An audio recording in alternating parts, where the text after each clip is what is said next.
Hello friends, कैसे हो आप सभी लोग। आई होप कि सभी बहुत अच्छे होंगे। तो आज हम पढ़ने वाले हैं सीडीपी, जिसमें कि आपको पढ़ाने वाले हैं बाल विकास की अवस्थाएं।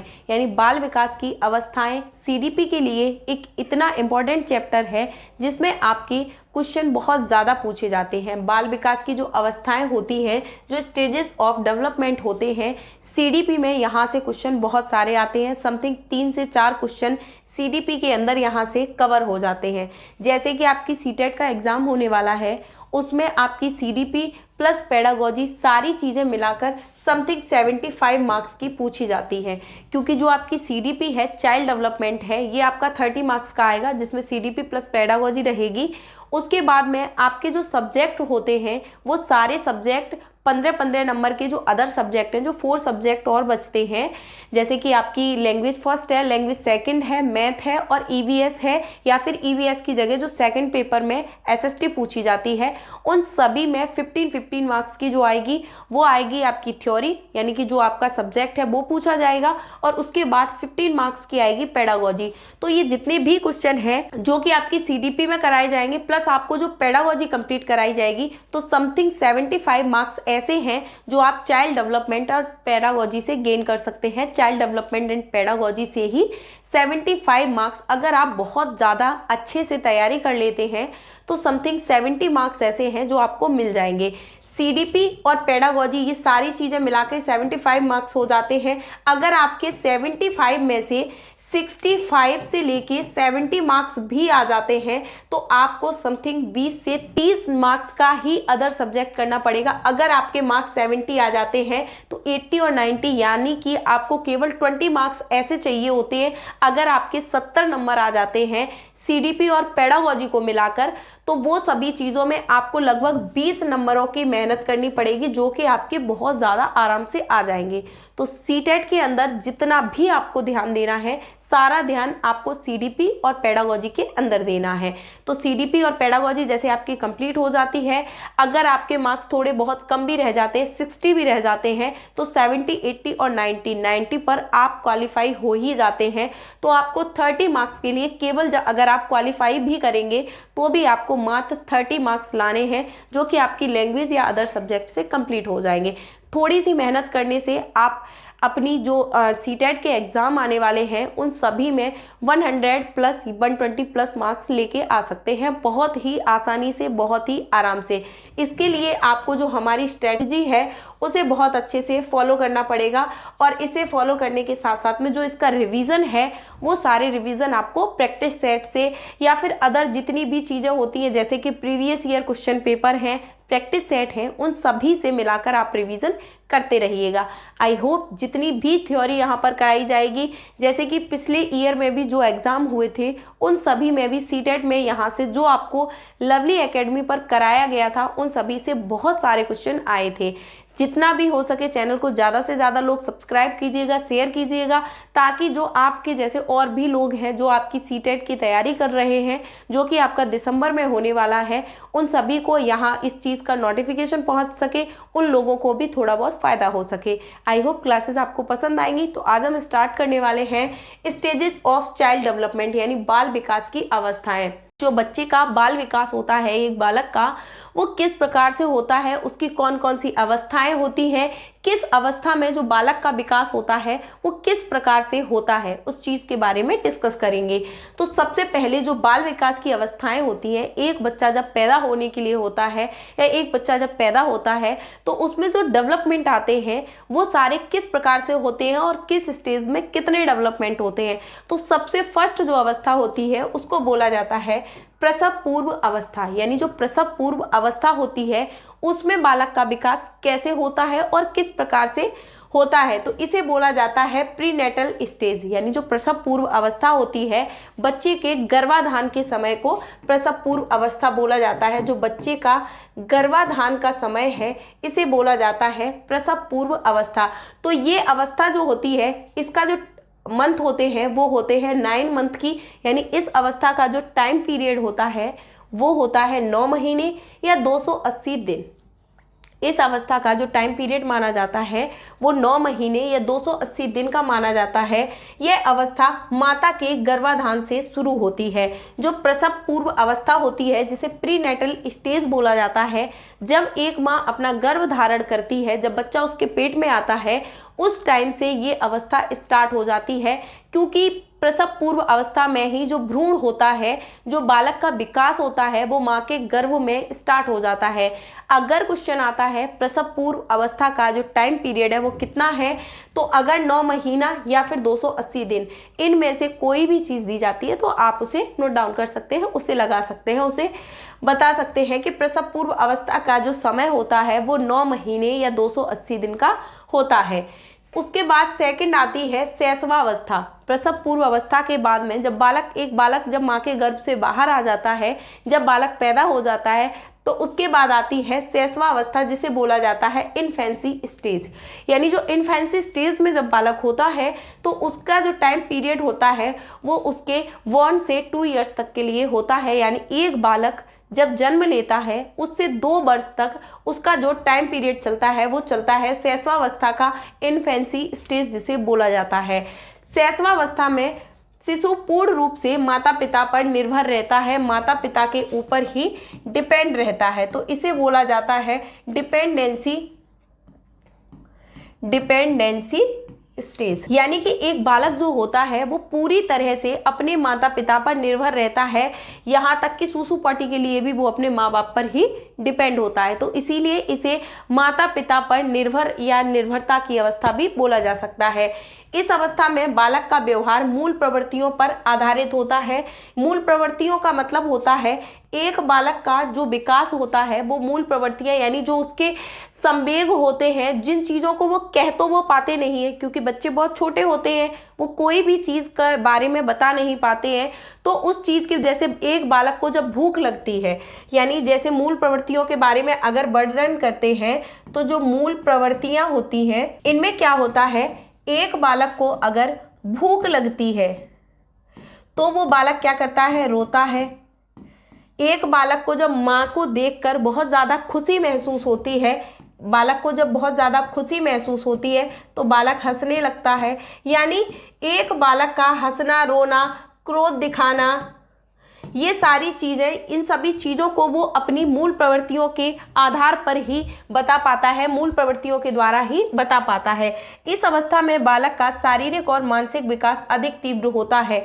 अगर क्वेश्चन आता है बालक का जो मेंटल डेवलपमेंट है या फिर बालक का जो फिजिकल डेवलपमेंट है वो सबसे ज़्यादा तीव्र किस अवस्था में होता है, तो वो होता है शैशवावस्था में, इन्फेंसी स्टेज में। उसके बाद है इस अवस्था में नैतिकता का अभाव पाया जाता है। नैतिकता के अभाव का मतलब होता है जब बालक अपनी शैशवावस्था में होता है तो बालक में नैतिकता का अभाव, उसमें अच्छी बुरी चीज़ों की उसके बारे में कोई भी उसे नॉलेज नहीं होती है। बालक को केवल इतनी चीज़ें पता होती हैं कि जो चीज़ें बालक कर रहा है, जो कार्य बालक करना चाह रहा है वही केवल सही है। आपके द्वारा बताई गई चीज़ों को बालक समझने के लिए रेडी नहीं होता है, उसे समझता नहीं है। जैसे देखा होगा जो छोटे छोटे बच्चे होते हैं, उन्होंने अगर किसी चीज़ की जिद कर ली, किसी चीज़ के बारे में ये कह दिया कि ये बहुत अच्छा है, ये मुझे चाहिए, तो बालक को केवल वहीं तक वो सीमित रहता है। उसकी नज़रों में जो कार्य वो कर रहा है वो सही है, सामने वाला चाहे कुछ भी बताए उसकी नज़रों में कोई वैल्यू नहीं होती है। तो इसे नैतिकता का अभाव की अवस्था भी बोला जाता है। तो जो शैशवावस्था होती है उसमें बालक माता पिता पर डिपेंड रहता है, यानी, और उसके बाद में जो अपनी चीज़ों के, अपने व्यवहार के बारे में जो चीज़ें बताता है, अपनी कोई भी चीज़ बालक अगर अपने माँ बाप को बताना चाहता है तो वो केवल मूल प्रवृत्तियों के आधार पर बता सकता है।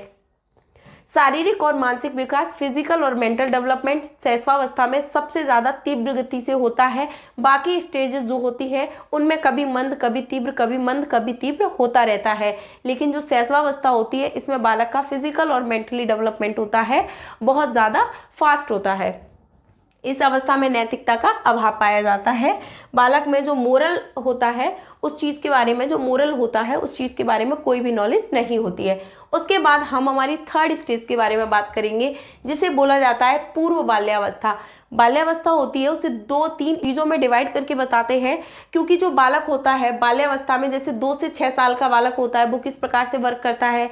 जैसे बालक शैशवावस्था में आया तो वो 0 से यानी जन्म से 2 वर्ष तक आया। उसके बाद जो पूर्व बाल्यावस्था का समय होता है वो होता है 2 से 6 वर्ष का, यानी 2 से 6 वर्ष का बालक पूर्व बाल्यावस्था में होता है, तो जिसे बोला जाता है अर्ली चाइल्डहुड स्टेज।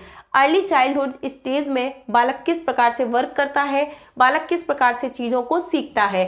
इस अवस्था में बालक की प्री स्कूल स्टेज कहा जाता है। जो पूर्व बाल्यावस्था होती है उसी को बालक की प्री स्कूल स्टेज कहा जाता है, क्योंकि जब बालक 3 से 4 साल का हो जाता है तो बालक स्कूल जाना स्टार्ट कर देता है। इस अवस्था में बालक में जिज्ञासा पाई जाती है, बालक में बहुत ज़्यादा क्यूरियोसिटी पाई जाती है। एक बालक होता है किसी भी चीज़ को देखने के बारे में, वो क्या है, ये क्या है, ये किस प्रकार से होता है। जैसे बालक ने अगर किसी भी चित्र को देखा, यानी बालक ने अगर किसी चित्र को देखा तो बालक में जिज्ञासा हो जाएगी कि ये चीज़ कैसे है, चिड़ियाँ कैसे आकाश में उड़ती हैं, चंद्रमा इतनी दूर क्यों है, ये सारी चीज़ें बालक कैसे कब पूछने लगता है। तो जब बालक पूर्व बाल्यावस्था में होता है तो उसे हर चीज़ को जानने की जिज्ञासा उत्पन्न होने लगती है। इस अवस्था को खिलौनों की अवस्था भी कहा जाता है। जो पूर्व बाल्यावस्था होती है जिसे अर्ली चाइल्डहुड स्टेज बोला जाता है, उसमें बालक को खिलौनों की अवस्था को, यानी उस अवस्था को, उस एज को बालक के खिलौनों की अवस्था कही गई है, क्योंकि इस अवस्था में बालक खेलों के माध्यम से हर चीज़ को करता है, खेलों के पर ज़्यादा ध्यान देता है। इस अवस्था में बालक कल्पनाशील और प्रतीकात्मक खेलों में सक्रिय रूप से भाग लेता है। जब अर्ली चाइल्डहुड स्टेज चल रही होती है उस समय जो बालक जितने भी खेल खेलता है, जितनी भी चीज़ों को करता है, वो सारी चीज़ों को प्रतीकों के माध्यम से करता है। यानी कि जो चीज़ें उसके सामने होती हैं, जो चीज़ें उसके सामने होती हैं, उन सभी चीज़ों को खेलना, उन सभी चीज़ों के बारे में जानना कि ये चीज़ ऐसे कैसी है, उन्हें तोड़ना, उन्हें दोबारा से बनाना, ये सारी चीज़ें कब करता है, प्रतीकात्मक खेल खेलता है, कल्पनाशील खेलों के माध्यम से। और प्रतीकात्मक जो चीज़ें होती हैं उनके खेलों में एक्टिव रूप से भाग होता है, वो लेता है। भाषा अर्जन के लिए यह उम्र बहुत ज़्यादा संवेदनशील होती है। संवेदनशील का मतलब होता है एक बालक के सामने जिस प्रकार से हम लोग रहेंगे, जिस प्रकार की लैंग्वेज का यूज करेंगे, तो भाषा अर्जन के लिए ये जो एज होती है इसे बहुत ज़्यादा संवेदनशील माना जाता है। तो भाषा अर्जन के लिए ये उम्र बहुत ज़्यादा संवेदनशील होती है। तो बालक के सामने जितने भी लोग हैं, अगर अच्छे से जो भी चीज़ें करनी है, अगर जितने भी लोग हैं वो अगर अच्छे से लैंग्वेज बोलेंगे, अच्छे से बालक से बात करेंगे कि ये चीज़ कैसे, तो बालक उसी चीज़ को अर्जित कर लेता है, उसी चीज़ को एक्सेप्ट कर लेता है। तो उन्हीं चीज़ों को बालक के सामने बोलना चाहिए जो चीज़ें बालक के विकास पर बहुत ज़्यादा गलत इफेक्ट ना डालें। उसके बाद है इस अवस्था में बालक अपने दोस्तों से चिपके रहते हैं, यानी बालक को अपनी जो हम उम्र दोस्त होते हैं उन सभी के साथ में खेलना बहुत ज़्यादा पसंद होता है तथा समान लिंग वाले बालकों के साथ खेलना पसंद करते हैं।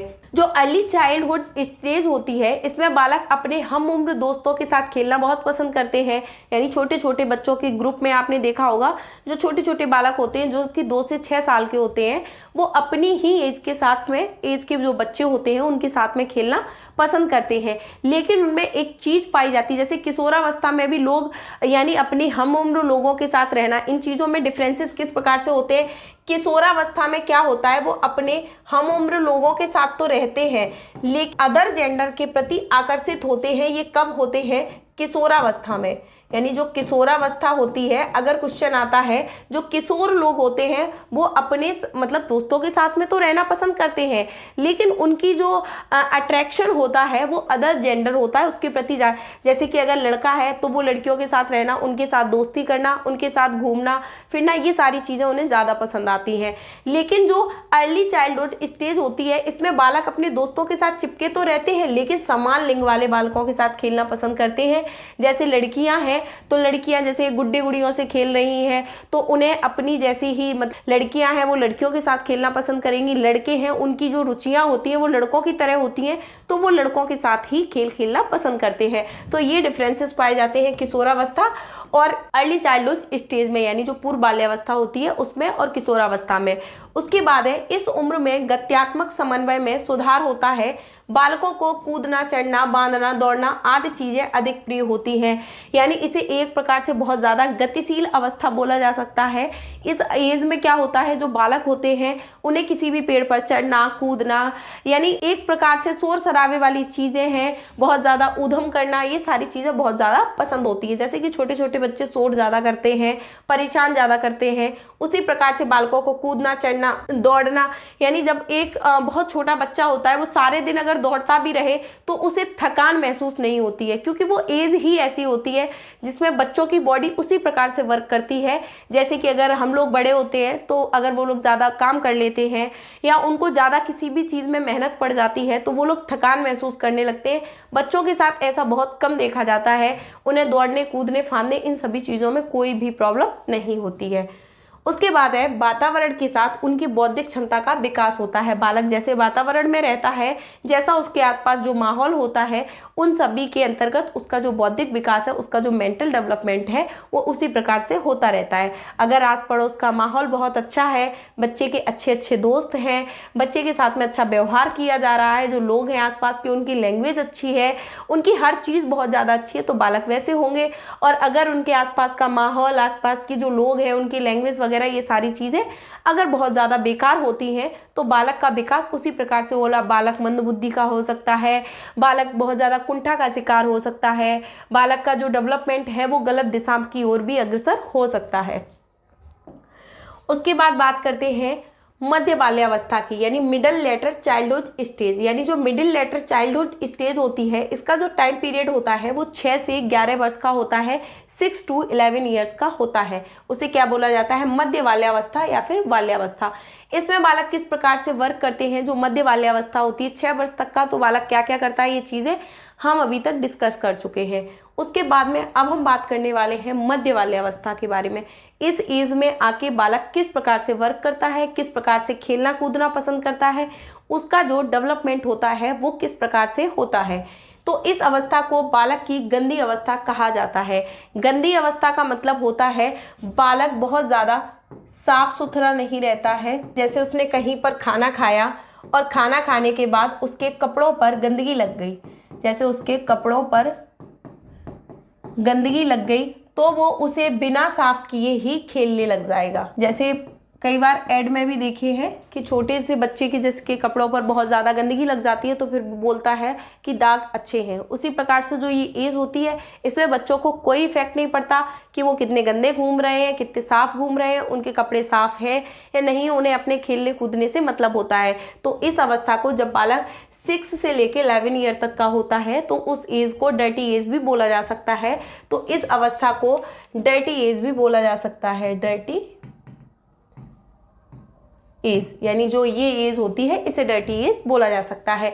इस अवस्था को बालक के खेलों की अवस्था कहा जा सकता है। यानी बालक होता है वो अलग अलग प्रकार के खेल खेलता रहता है, अलग अलग प्रकार के नए नए थीम्स पर, नई नई चीज़ों पर वो खेल बनाते रहते हैं और खेलते रहते हैं, तो इसे खेलों की अवस्था भी बोला जाता है। इस अवस्था में बालक में संग्रहण की प्रवृत्ति पाई जाती है। संग्रहण का मतलब होता है जो बालक होता है उसे चीज़ों को संग्रहित करके, यानी चीज़ों को एकत्र करके रखना, यानी एकत्र करना, ये सारी चीज़ें बहुत ज़्यादा पसंद होती हैं। जैसे कि गेंद है, छोटी छोटी गेंदें हैं, उन्हें एकत्र कर लेते हैं, कंचे हैं, पट्टे हैं, किसी चीज़ के छोटे छोटे से कॉइन्स हैं, यानी कोई भी ऐसी चीज़ें, छोटे छोटे पत्थर के टुकड़े हैं जो कि बच्चों को बहुत ज़्यादा अच्छे लगते हैं, किसी भी चीज़ के कार्ड्स हैं, यानी छोटे छोटे कार्ड्स हैं, यानी बच्चों में संग्रहण की प्रवृत्ति पाई जाती है। अगर माँ बाप ने भी घर में कोई भी गंदी चीज़ फेंक दी है, यानी जैसे उन लोगों के वर्क की नहीं है, तो उसके बाद में भी अगर बच्चों को वो चीज़ बहुत ज़्यादा पसंद आ रही है तो उसे इकट्ठा करके एक जगह रख लेंगे कि इससे हम ये खेल बना के खेलेंगे। यानी कि जो ये अवस्था होती है 6 से 11 वर्ष की, इसमें संग्रहण की प्रवृत्ति पाई जाती है। इन चीज़ों का बहुत ज़्यादा अच्छे अच्छे से ध्यान रखना है कि किस एज में बालक किस प्रकार से खेलता है। जैसे अगर आता है डर्टी स्टेज किसे बोला जाता है, तो बोला जाता है मिडिल लेटर चाइल्डहुड को यानी मध्य बाल्यावस्था को, या बाल्यावस्था को। यानी गैंग एज किसको कहा जाता है, तो टोली व समूह की अवस्था भी इसी को कहा जाता है, इसी को बालक की गैंग एज बोला जाता है। बालक एक प्रकार से अपनी गैंग का असक्रिय सदस्य के रूप में वर्क करते हैं, सक्रिय सदस्य इसमें नहीं होंगे। इनके इस अवस्था को टोली व समूह की अवस्था, इसे एक प्रकार से गैंग स्टेज बोला जा सकता है। लेकिन इस चीज का ध्यान रखा जाएगा, ये लोग इसके एक्टिव सदस्य नहीं होते हैं। अगर बच्चों को आपस में लड़ाई झगड़ा कुछ भी हो गया तो तुरंत 1 मिनट में सारी दोस्ती खत्म। यानी कि जो ये एज होती है इसमें टोली और समूह की अवस्था तो इसे बोला जाता है, लेकिन किशोरावस्था में जो बालक होते हैं वो अपनी एज के सक्रिय सदस्य होते हैं। दोस्ती बहुत पक्की हो जाएगी, बहुत ज़्यादा अच्छी हो जाएगी। लेकिन जो बाल्यावस्था होती है उसमें उनके वो टोली के सदस्य होते हैं, गैंगेज बोली जा सकती है, लेकिन वो उसके सक्रिय सदस्य नहीं होते, निष्क्रिय होते हैं। उनकी अगर जरा सी लड़ाई हुई या आपस में जरा सी बात नहीं मानी गई तो तुरंत दोस्ती खत्म और टोली और समूह 1 सेकंड में सारा बिखर जाएगा। इस अवस्था को जीवन का अनोखा काल कहा जाता है। ये एक जीवन का एक अनोखा काल है। बाल्यावस्था में किसी भी प्रकार की कोई भी टेंशन नहीं होती, किसी प्रकार की कोई प्रॉब्लम नहीं होती, ना किसी से कोई मतलब होता। अपना खेलना, खाना, घूमना, गंदा रहना, साफ रहना, ये सारी चीज़ें ये माँ बाप पर डिपेंड करती हैं। बच्चों को केवल उनको अपना खेलना है, कूदना है, खाना पीना, सोना, बस यहीं तक सीमित रहती है और ज़्यादा से ज़्यादा थोड़ी बहुत पढ़ाई करना, ये सारी चीज़ों को तो ये अवस्था जीवन का अनोखा काल कहा जाता है। तो जीवन का अनोखा काल कौन सी एज होती है, बाल्यावस्था होती है। उसके बाद है इस अवस्था को तार्किक चिंतन की अवस्था भी कहा जाता है। बालक के सामने जो चीज़ होती है उसके बारे में तर्क वितर्क करके पूछता है, इसे तार्किक चिंतन की अवस्था तो कहा जाता है। लेकिन ये तर्क वितर्क उन्हीं चीज़ों के बारे में करते हैं जो चीज़ें उनके सामने प्रत्यक्ष रूप में होती हैं। जो तर्क किया जाता है यानी जो बालक के तर्क वितर्क किए जाते हैं, तो जो चीज़ें प्रत्यक्ष रूप में उसके सामने होंगी यानी उसको दिखाई पड़ रही होंगी, या फिर ऐसे बोल सकते हैं मूर्त रूप में जो चीज़ें उसके सामने होंगी, ये उन्हीं चीज़ों के बारे में तर्क वितर्क करेंगे। अदर चीज़ों के बारे में कल्पना नहीं करेंगे, ना ही उन चीज़ों के बारे में पूछेंगे। चंद्रमा सामने है तो चंद्रमा के बारे में पूछेंगे, इतना ऊपर क्यों है, इतना नीचे क्यों नहीं है, आसमान का रंग नीला क्यों होता है, पक्षी आकाश में उड़ते क्यों हैं, ये काम ऐसे किया क्यों जाता है, इन सभी चीज़ों के बारे में यानी जो उनके सामने होता है उन सभी के बारे में वो डिस्कस करते रहेंगे। जो उनके सामने जो अमूर्त चीज़ें होती हैं, जो उनके सामने नहीं है, उन चीज़ों के बारे में तर्क नहीं करेंगे। जो तार्किक चिंतन की अवस्था होती है वो किशोरावस्था को बोला जाता है। उसमें अप्रत्यक्ष तार्किक चिंतन होता है, इसमें प्रत्यक्ष तार्किक चिंतन होता है। तो बाल्यावस्था तार्किक चिंतन की अवस्था है, लेकिन प्रत्यक्ष रूप से क्वेश्चन देकर ही ऑप्शन पर टिक लगाना है कि क्वेश्चन को पहले बहुत अच्छे से पढ़ना है कि उसमें किस चीज़ के बारे में पूछा जा रहा है। तो आज हमारी जो स्टेजेस ऑफ डेवलपमेंट हैं इन सभी के बारे में डिस्कस हमने कर लिया है। अभी तक हमारी मध्य बाल्यावस्था यानी कि बाल्यावस्था तक डिस्कस हो चुका है। उसके बाद हमारी नेक्स्ट क्लास में हम डिस्कस करेंगे किशोरावस्था के बारे में, एडोलसेंस के बारे में। एडोलसेंस का मतलब क्या होता है, किशोरावस्था का मतलब क्या होता है। तो सबसे पहले बात करते हैं किशोरावस्था के टाइम पीरियड के बारे में। तो WHO के अनुसार अगर जैसे सीटेट के एग्जाम में ये चीज़ मेंशन करके पूछी जाती है कि WHO के अनुसार जो किशोरावस्था है उसका टाइम पीरियड क्या है, यानी उसकी जो अवधि है, उसका जो एज है वो क्या है, तो वो है 10 से 19 वर्ष। यानी कि WHO का मानना है कि जो किशोरावस्था है वो 10 से लेके 19 वर्ष तक चलती है। उसके बाद है किशोरावस्था बचपन से संक्रमणता की ओर बढ़ने वाला एक काल माना जाता है। यानी कि जो एडोलसेंस होती है इसका मतलब होता है कि एक बालक अपने बचपन से यानी बचपन से संक्रमण काल की ओर यानी कि आगे के डेवलपमेंट में, आगे की स्टेज में अपना आगे की तरफ बढ़ता हुआ जाता है। यानी कि बच्चे का जो बचपन होता है वो समाप्त होता है और वो किशोरावस्था की ओर बढ़ता जाता है या वयस्कावस्था की ओर बढ़ता जाता है। किशोरावस्था किशोर और किशोरी के जीवन में सामाजिकता और सामाजिकता के निर्माण में अपना योगदान देते हैं। यानी एक बालक का जो समाजीकरण होता है, एक बालक में जो समाज के नियम, कायदे, कानून, उनके दायरे, उनके हिसाब से चलना, ये सारी चीज़ें किशोरावस्था में एक बालक करना सीखता है। किशोरावस्था में उसे बालक को समाज में किस प्रकार से रहना है, लोगों के साथ किस प्रकार से बिहेव करना है, ये सारी चीज़ें यानी बालक का जो सामाजिक विकास होता है वो मुख्य रूप से बालक की किशोरावस्था में यानी एडोलसेंस की एज में देखने के लिए मिलता है। इस अवस्था में बालक कई चुनौतीपूर्ण कार्यों से गुजरता है, यानी कि जो ये किशोरावस्था होती है इसमें बालक के जीवन में बहुत सारी समस्याएं, बहुत सारी चुनौतियां उसके सामने आती हैं। इसीलिए इस काल को स्टैनले हॉल के द्वारा यानी स्टैनले हॉल के द्वारा इसे तनाव, संघर्ष, तूफान की अवस्था कहा है। अगर क्वेश्चन आता है कि किशोरावस्था को तनाव की, संघर्ष की और तूफान की अवस्था किसने कहा है, तो ये कथन बोला है स्टैनले हॉल ने। स्टैनले हॉल का मानना था कि जब बालक अपने बचपन को समाप्त कर देता है, किशोरावस्था की ओर बढ़ता है, तो बालक में बहुत सारी टेंशनें यानी बालक बहुत ज़्यादा तनाव में कभी कभी रहने लगता है। बालक को अपने जीवन में बहुत सारे संघर्ष करने पड़ते हैं, चाहे वो फिजिकल डेवलपमेंट में हो यानी बालक के शारीरिक विकास में हो, चाहे बालक के मेंटल डेवलपमेंट हो, मानसिक विकास हो। बालक को बहुत ही इस एज को तूफान की अवस्था माना जाता है, क्योंकि बालक में जो परिवर्तन होते हैं वो एक साथ बहुत सारे परिवर्तन हो जाते हैं। जैसे कि जो बालक होता है वो अपने बचपन को छोड़कर किशोरावस्था की ओर बढ़ता है, तो पहले तो बालक की जो फिजिकल डेवलपमेंट होते हैं, जैसे कि जो लड़के होते हैं उनकी आवाज़ का चेंज होना, लड़कियों की आवाज़ और ज़्यादा पतली, सुरीली इस टाइप से हो जाती है, लड़कों की आवाज़ का भारी हो जाना, लड़कियों के हार्मोन्स में चेंजेस होना, लड़कियों के मासिक धर्म परिवर्तन आना, ये सारी चीज़ें किशोरावस्था में चेंज हो जाती हैं। इसके कारण बच्चे बहुत ज़्यादा चिड़चिड़े हो जाते हैं, बच्चों को जो समाज होता है उसमें समायोजन करने में भी दिक्कत आती है। तो इन सारी चीज़ों को ध्यान में रखते हुए हम ये चीज़ मान सकते हैं कि जो किशोरावस्था होती है, एडोलसेंस होती है, वो प्रत्येक बालक के लिए संघर्ष, तनाव और तूफान की अवस्था होती है। ऐसा ये कथन किसने बोला था? स्टैनले हॉल ने। इसमें बालक के जीवन में समस्याएं तथा उत्साह दोनों प्रकार शामिल होते हैं, यानी कि एक जो बालक होता है उसमें जितने भी चेंजेस आते हैं उनकी वजह से उसमें जितना समस्याएं और जितना तनाव देखने के लिए मिलता है, उतनी ही चीज़ों में कुछ चीज़ें ऐसी होती हैं जो बालकों को अच्छी लगती हैं, तो उसी के साथ में इसे उत्साह की अवस्था भी बोला जा सकता है। जिस प्रकार से बालक के जीवन में समस्याएं बढ़ती हैं उसी प्रकार से इसमें बालक में कई चीज़ों को लेके उत्साह भी होता है। उसके बाद है किशोरावस्था की अवधारणा। किशोरावस्था एक संक्रमण काल है, इसमें बालक बचपन से किशोरावस्था की ओर अग्रसर होता है। इस अवस्था में तनाव, तूफान और संघर्ष पाए जाते हैं। इस अवस्था में बालक में शारीरिक और मानसिक परिवर्तन होते हैं। जो किशोरावस्था होती है इसमें बालक के शारीरिक यानी फिजिकल डेवलपमेंट, मेंटल डेवलपमेंट, ये सारे डेवलपमेंट होते हैं। बालक को तनाव, तूफान, संघर्ष की अवस्था बोला जाता है। बालक का एक जीवन का संक्रमण काल होता है। अगर क्वेश्चन आता है बालक के जीवन का संक्रमण काल किस अवस्था को बोला जाता है, ऑप्शन में होते हैं मध्य बाल्यावस्था, बाल्यावस्था, किशोरावस्था या इनमें से कोई नहीं, तो आपको उसमें किशोरावस्था पर टिक करना है, क्योंकि एडोलसेंस ऐसी अवस्था होती है। इस अवस्था में बालक निर्भरता से स्वायत्तता की ओर बढ़ता है, यानी कि जो बालक का बचपन होता है, बचपन में बालक दूसरे लोगों पर यानी कि जो दूसरे लोग होते हैं दूसरे लोगों पर डिपेंड होता है।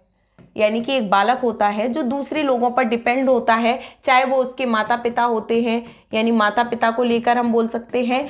तो बालक क्या होता है, डिपेंडेंसी से अनडिपेंडेंसी की ओर बढ़ता है, यानी बालक अपनी ओर यानी जो चीज़ें होती हैं उसे बालक खुद से करने की कोशिश करता है। जैसे बालक जब बहुत बचपन में होता है, जब बालक बहुत छोटा होता है, जैसे शैशवावस्था में होता है, तो बालक दूसरों पर डिपेंड होता है, यहाँ तक कि उसकी सूसू पॉटी भी साफ करने के लिए दूसरों पर डिपेंड होता है। खाना बच्चे को खाना है तो बचपन में बच्चे को खाना भी उसके माता पिता पर डिपेंड होता है कि वो उसे कब खाना खिलाएंगे, कब बालक खाना खाएगा, ये सारी चीज़ें दूसरों पर डिपेंड करती हैं। उसके बाद में जब बालक स्वायत्तता की ओर बढ़ता है, यानी जब बालक इंडिपेंडेंट हो जाता है, बालक किसी भी कार्य को खुद से करने लगता है, तो वो चीज़ें स्वायत्तता की ओर जाती हैं। तो ऐसी एज कौन सी होती है, तो बालक निर्भरता से स्वायत्तता की ओर बढ़ता है। तो ये कौन सी अवस्था में बढ़ता है, एडोलसेंस में, किशोरावस्था में बढ़ता है।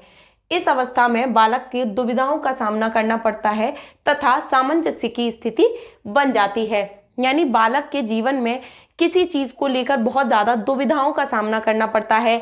बालक को अच्छे बुरे में फ़र्क करने में बहुत ज़्यादा टेंशन क्रिएट होती है कि वो क्या चीज़ें कर रहे हैं, बालक अपने जीवन में किस प्रकार से समायोजन कर रहा है, कौन सी चीज़ अच्छी है, कौन सी चीज़ बुरी है।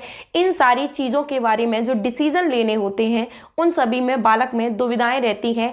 बालक को चीज़ों के बीच में सामंजस्य की स्थिति बनी रहती है। बालक समझ नहीं पाता है कि कौन सी चीज़ें सही हैं और कौन सी चीज़ें गलत हैं। तो कई बार जो बालक होते हैं उनमें उनके पेरेंट्स को इस चीज़ का ध्यान रखना चाहिए किशोरावस्था में कि जो बालक होते हैं उन पे पूरी तरह से इस चीज़ का फोकस बना के रखना चाहिए कि उसे किस चीज़ की जानकारी किस एज में और कब देनी है, ताकि बच्चे किसी गलत रास्ते पर गलत चीज़ों की ओर अग्रसर ना हो पाएं। यानी उन्हें जिस भी चीज़ की जानकारी चाहिए उनसे ऐसा फ्रेंडली व्यवहार बना के रखना चाहिए ताकि बालक किसी भी चीज़ को फ्रेंडली पूछ सके। तो उनसे उनकी जो किशोरावस्था में होने वाले चेंजेस होते हैं उन सभी चीज़ों की अगर उन्हें नॉलेज बहुत पहले से होगी तो जो बालक है वो किसी भी गलत रास्ते पर नहीं जाएंगे और गलत तरीके से चीज़ें यूज़ करना नहीं सीखेंगे, जैसे उन्हें जिन चीज़ों के बारे में नॉलेज नहीं होती है। इस अवस्था को जीवन का कठिन काल कहा है, अमूर्त चिंतन की अवस्था कहा है। जैसे कि जो बालक की बाल्यावस्था होती है उसे मूर्त चिंतन की अवस्था कहते हैं। जैसे बालक के सामने कोई चीज़ें होती हैं वो उन चीज़ों के बारे में तर्क वितर्क करके पूछता है, तो वो चीज़ें होती हैं मूर्त चिंतन की अवस्था। वो कब होती है? जब बालक बाल्यावस्था में होता है। उसी प्रकार से जो किशोरावस्था होती है उसमें बालक अमूर्त चिंतन करता है, यानी कल्पनाशील विचार करता रहता है। बालक को किसी भी चीज़ के बारे में अपने दिमाग में थॉट बना लेता है। जो चीज़ें प्रत्यक्ष रूप से उसके सामने नहीं होती हैं उन चीज़ों के बारे में भी बालक सोचता रहता है। इस अवस्था में किशोर वीर पूजा की भावना उत्पन्न हो जाती है, यानी कि जो लोग होते हैं जैसे लड़कियां होती हैं उन्हें एक अपना किसी भी चीज़ को अपना आइडियल मान के चलती हैं। किसी एक्ट्रेस को लेके समझ लो या फिर कोई ऐसी नेता है, कोई आईपीएस अधिकारी है, यानी कोई भी ऐसा इंसान हो सकता है जिसके मतलब जो बहुत अच्छे कार्य कर रहे हैं, बहुत अच्छी चीज़ों में जिनका नाम हो रहा है, उन सभी चीज़ों को लेके जैसे लड़कियां उन्हें फॉलो करने लगती हैं। लड़के होते हैं जैसे किसी क्रिकेटर को फॉलो करने लगते हैं, किसी एक्टर को फॉलो करने लगते हैं, या किसी भगवान में उनकी आस्था बढ़ जाती है। पूजा पाठ में भी बच्चे ज़्यादा ध्यान देने लगते हैं, चाहे वो लड़के हों चाहे वो लड़कियां हों। तो किशोर यानी कि जो किशोरावस्था में जो एडोलसेंस एज में जितने भी बालक बालिकाएं आते हैं वो सारे वीर पूजा की उनमें भावना उत्पन्न हो जाती है। बालक अपने किसी भी एक इंसान को अपना आइडियल मानकर उसकी तरह बनने की कोशिश करने लगते हैं। उसके बताए गए रास्तों पर उसकी तरह हर चीज़ें करना पसंद करने लगते हैं। उसके बाद बात करते हैं, इस अवस्था में बालक को समायोजन की तरफ अग्रसर हो जाते हैं, यानी बालक जो दूसरी चीज़ें होती हैं अन्य चीज़ों में समायोजन करना भी सीख जाते हैं। इस समायोजन की अवस्था किस अवस्था को कहा जाता है? तो किशोरावस्था, एडोलसेंस को कहा जाता है। इस अवस्था को जीवन की बसंत ऋतु भी कहा जाता है, क्योंकि इस अवस्था में बालक में नए नए प्रकार के जो चेंजेस होते हैं वो एक साथ देखने के लिए मिलते हैं। इसीलिए इस अवस्था को जीवन की बसंत ऋतु भी कहा जाता है। समाज सेवा तथा धार्मिक चेतना भी बढ़ जाती है, यानी कि जो बालक होते हैं उनमें समाज के प्रति उनकी सेवा करने की भावना तथा धर्म के प्रति भी आस्था कभी कभी बढ़ने लगती है। यानी एक बालक जिस भी इंसान को आइडियल मानकर कभी कभी भगवान की पूजा में कुछ लोग ज़्यादा ध्यान देने लगते हैं। जैसे लड़के होते हैं वो ज़्यादा पूजा पाठ करने लग गए, लड़कियां किसी देवी की पूजा करने लग गई, किसी भी भगवान की पूजा करने लग गई। ऐसी चीज़ों में यानी धार्मिक चीज़ों में आस्था बढ़ जाती है। समाज में हो रहे कार्यों में अपना हाथ बटाने लगते हैं। जैसे कहीं पे कोई फंक्शन है, लड़कों को उसमें बहुत अच्छे से कार्य करना, या फिर कोई भी ऐसी सेमिनार्स वगैरह हो रहे हैं उनमें कार्य करना। तो ये सारी चीज़ें किशोरावस्था में बालक तथा बालिकाओं दोनों में इस प्रकार के भी चेंजेस देखने के लिए मिलते हैं, यानी कि वो सोशल रूप से भी एक्टिव हो जाते हैं। रुचियों में परिवर्तन हो जाते हैं, समूहों को महत्व देते हैं। बालक में जो उसकी जो इंटरेस्ट होते हैं उन सभी चीज़ों में परिवर्तन हो जाते हैं। इंटरेस्ट में परिवर्तन कैसे हो जाता है? जैसे पहले बालक जो समूहों में रहना, यानी जो लड़के और लड़कियां होते हैं बाल्यावस्था में, तो अपने ही हम उम्र के लोगों के साथ खेलते हैं। उसकी बात करते हैं, जो बालक होते हैं उनके इंटरेस्ट में चेंजेस आ जाते हैं। जैसे कि जो लड़कियां होती हैं या लड़के होते हैं तो जब बाल्यावस्था में होते हैं तो जो उनकी एज के बच्चे होते हैं, जो उन्हीं की लिंग के यानी कि जो लड़कियां होती हैं वो उन्हीं की लड़कियों के साथ में ग्रुप बनाकर खेलना पसंद करती हैं और जो लड़के होते हैं वो लड़कों के साथ खेलना पसंद करते हैं।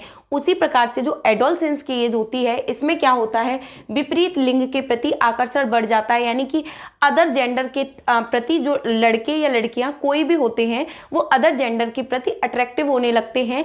उन्हें मतलब जैसे जो लड़के होते हैं उन्हें लड़कियां फ्रेंड बनानी ज़्यादा अच्छी लगती हैं, लड़कियां होती हैं उन्हें लड़कों से फ्रेंडशिप करना ज़्यादा अच्छा लगता है। तो उसमें उनकी रुचियों में, उनके इंटरेस्ट में चेंजेस आ जाते हैं और समूहों को महत्व देने लगते हैं। जैसे कि जो बाल्यावस्था होती है उसमें जो बालक जिन समूहों में रहते हैं उसे गैंग एज बोला जाता है, लेकिन जो उनका समूह होता है वो सक्रिय नहीं होता है। लेकिन किशोरावस्था में जो समूह होता है, यानी किशोरावस्था जो होती है उसमें बालक अपनी ग्रुप के लोगों के जो होते हैं वो सक्रिय सदस्य बन जाते हैं, यानी उनकी दोस्ती एकदम पक्की वाली हो जाती है। तो किशोरावस्था में सक्रिय सदस्य बन जाते हैं, यानी उनकी फ्रेंडशिप पक्की वाली हो जाती है। तो उसी टाइप से जैसे बाल्यावस्था में वो लोग होते हैं उनकी कभी भी दोस्ती टूट जाती है, कभी भी हो जाती है, ऐसे होता है। बाल्यावस्था में जो बच्चे होते हैं वो मतलब अपनी ही एज के बच्चों के साथ में खेलना, लड़कियां होती हैं लड़कियों के साथ खेलना पसंद करती है, लड़के होते हैं लड़कों के साथ खेलना पसंद करते हैं। लेकिन इसमें क्या होता है, अदर जेंडर के प्रति अट्रैक्टिव होने लगते हैं। उनके जीवन की बसंत ऋतु होती है, जीवन जो उनका होता है वो संघर्ष, तनाव और तूफान की अवस्था होती है। उसके बाद है जो उनके जीवन में फिजिकल, मेंटल, सोशल हर प्रकार से डेवलपमेंट होते हैं। तो किशोरावस्था को जीवन का सबसे ज्यादा अलग, सबसे ज्यादा तनाव, संघर्ष, तूफान की अवस्था बोला जाता है, जीवन की बसंत ऋतु बोला जाता है। शारीरिक, मेंटल जो डेवलपमेंट होते हैं, फिजिकल, मेंटल सारे डेवलपमेंट हो जाते हैं। अदर जेंडर के प्रति बच्चे अट्रैक्टिव होने लगते हैं, वीर पूजा की भावना बढ़ जाती है, धर्म होता है उसके प्रति आस्था बढ़ जाती है। मतलब जो किसी को अपना आइडियल मानकर उसके जो बताए गए रास्ते होते हैं, चाहे वो देश के महापुरुष हों या फिर कोई एक्टर हो या फिर कोई भी ऐसा कोई भी मान लो क्रिकेटर है, किसी भी चीज़ को लेकर उन्हें अपना आइडियल मानकर उन्हें फॉलो करने लगते हैं। तो ये सारी चीज़ें, जो ये सारी विशेषताएं होती हैं किशोरावस्था में होती हैं। WHO के अनुसार जो किशोरावस्था का टाइम पीरियड होता है वो 10 से लेकर 19 वर्ष तक माना गया है। तो ये थी हमारी किशोरावस्था की most important class. I hope कि किशोरावस्था से आपके सीटेट के एग्जाम में जितने भी क्वेश्चन आएंगे वो सारे आपके इस थ्योरी से कंप्लीट हो जाएंगे। आई होप क्लास आपको बहुत पसंद आएगी, आपके लिए बहुत ज़्यादा इंपॉर्टेंट रहेगी, आपके एग्जाम के लिए बेनिफिशियल रहेगी। तो इसी प्रकार से थ्योरी की, CDP की कंप्लीट क्लासेस देखने के लिए लवली एकेडमी को अभी सब्सक्राइब कीजिए और ज़्यादा से ज़्यादा शेयर कीजिए, ताकि आपको ऐसी वीडियोज़ हैं ये सारी चीज़ें आपको पर डे मिलती रहें। तो आज के लिए हमारी इस क्लास में फ़िलहाल इतना ही। Thank you.